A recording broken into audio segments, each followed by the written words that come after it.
Think everyone died young in ancient societies. Think again. In fact, bethink.com held September 13, 2020. In fact, the maximum human lifespan has barely changed since we arrived. Christian Cave. You may have seen the cartoon two cavemen sitting outside their cave knapping stone tool. One said to the other, "Something just not right. Our air is clean, our water is pure, and all get plenty of exercise. Everything we eat is organic and free range, and yet nobody past 30. This cartoon reflects a very common view of ancient lifespans, but it is based on a myth. People in the past were not all dead by 30. Ancient documents confirm this. In the 24th century of BCE, the Egyptian vizier Ptahotep wrote verses about the disintegrations of old age. The ancient Greeks classes old age among the divine curses, and their tombstones are tests to survival well past 80 years. Ancient artworks and figurines also depict elderly people, stupid, flabby, wrinkled. This is not the only type of evidence, however. Studies of extent traditional people to live far away from the modern medicine and markets, such as Tanzania's Hadza or Brazil's Shilishana Yanomami, have demonstrated that the most likely age at death is far higher than most people assume, is about 70 years old. One study found that although there are differences in rates of death in various populations and periods, especially with regards to violence, there is a remarkable similarity between the mortality profiles of various traditional peoples. So it seems that human evolved with a characteristic lifespan. Mortality rates in traditional populations are higher during infancy, before decreasing sharply to remain constant with till about 40 years. The mortality rises to peak about 70. Most individuals remain healthy and vigorous right through their 60s or beyond, until senescence sets in, which is the physical decline wherein if one cause fails to kill, another will soon strike the mortal blow. So what is the source of the myth that those in past must have died young? One is to do with what we dig up. When ancient human remains are found, archaeologists and biological anthropologists examine the skeletons and attempt to estimate their sex, age, and general health. Markers of growth and development, such as tooth eruption, provide relatively accurate age estimates of children. With adults, however, estimates are based on degeneration. We are all able to instinctively label people as young, middle-aged, or old based on appearance and situation in which we encounter them.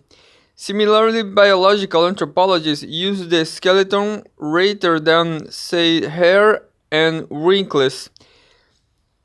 We term this biological age as our judgment based on the physical and mental condition that we see before us, which relate to the biological realities of that person. This will not always correlate with an accurate calendar age, as people are all well different. Their appearance and abilities will be related to their genetics, lifestyle, health, attitudes, activity, diet, wealth, and multitude of other factors.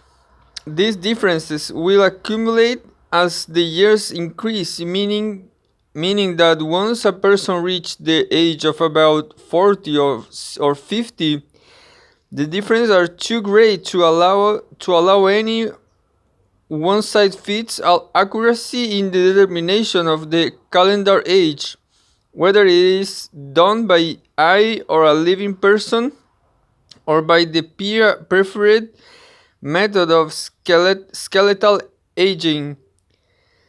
The result of this is that those older than middle ages are frequently given an open-ended age estimation like 40 plus or 50 plus years, meaning that they could be anywhere between 40 and 104 or there or thereabouts or thereabouts.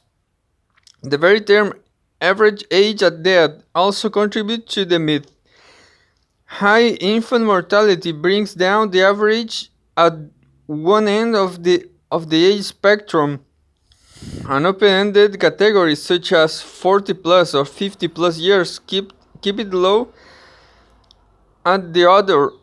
We know that in 2015 the average life expectancy at birth ranged from 50 years and in Sierra Leone to 84 years in Japan, and these differences are related to early death rate and differences in total lifespan. A better method of estimating lifespan is to look at life expectancy only at adulthood, which takes infant mortality out of the equation. However, the inability to estimate age beyond about 50 years still keeps the average lower than that it should be.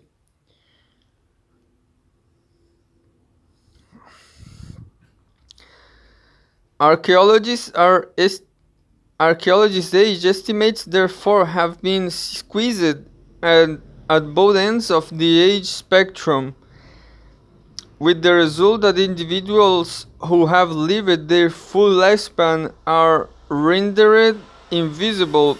This means that we have been unable to fully understand societies in the distant past. In the literate past, functioning older individuals were mostly not treated much differently from the general adult population, but without archaeological identification of the invisible elderly, we cannot say whether this was the case in literated societies. My colleague Mer Oxenham and I wanted to understand early societies more fully, so we developed a method to bringing to light the invisible elderly. This method is applicable only to cemetery populations that have been little changed over the life of the cemetery and without massive inequality between the inhabitants. That way, it can be assumed that the people ate similar foods and behaved in similar ways with their teeth. One such cemetery is Worthy Park near Kingsworthy, Hampshire, where Anglo-Saxons buried their loved ones, some 1,500 years ago. It was excavated in the early 1960s.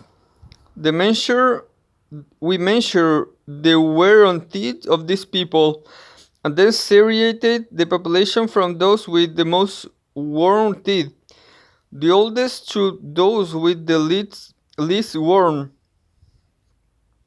We did this for the whole population, not just the elderly, to act as a control.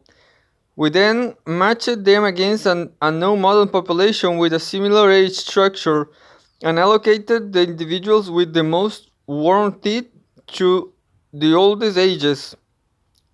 By matching the worthy park teeth on the model population, the invisible elderly soon become visible. Not only were we able to see how many people lived to a grand old age, but also which ones were 5 years or older, and which were a fewer past year past and were a few years past 50. Seeing the invisible early has led to another discoveries. It has often been suggested that more men than women lived to older age in the past because of the dangers of pregnancy and childbirth. But our study suggests otherwise. We applied our method to two other Anglo-Saxon cemeteries as well.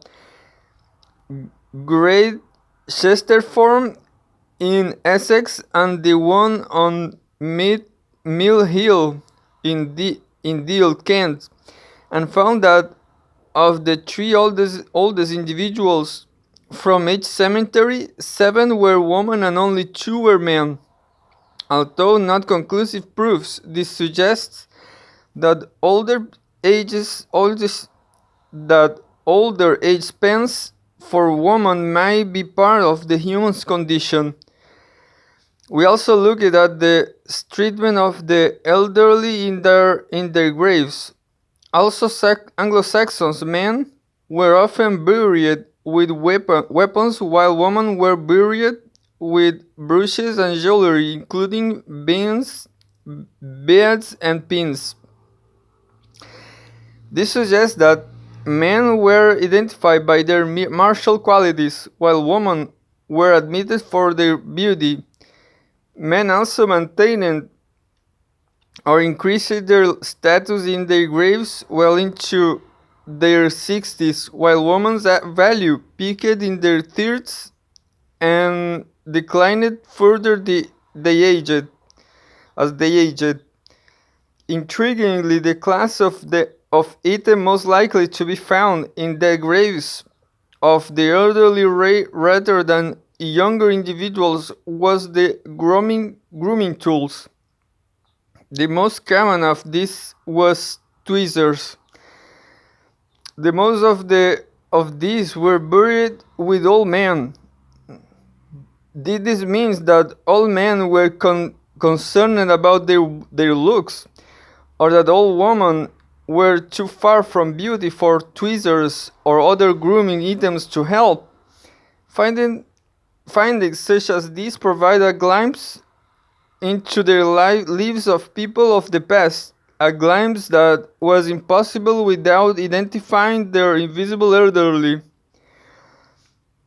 The maximum human lifespan, approximately 125 years, has barely changed since we arrived. It is estimated that if the three main causes of deaths in old age today, cardiovascular disease, stroke, and cancer, were eliminated, the developed world will see only a 15 years increase in the life expectancy, while an individual living to 125 in the distant past would have been extremely rare. It was possible.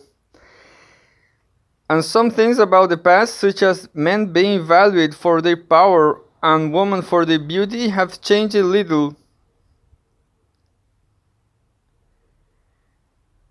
Christian Cave. This article was originally published in an Aeon and was being republished under Creative Commons.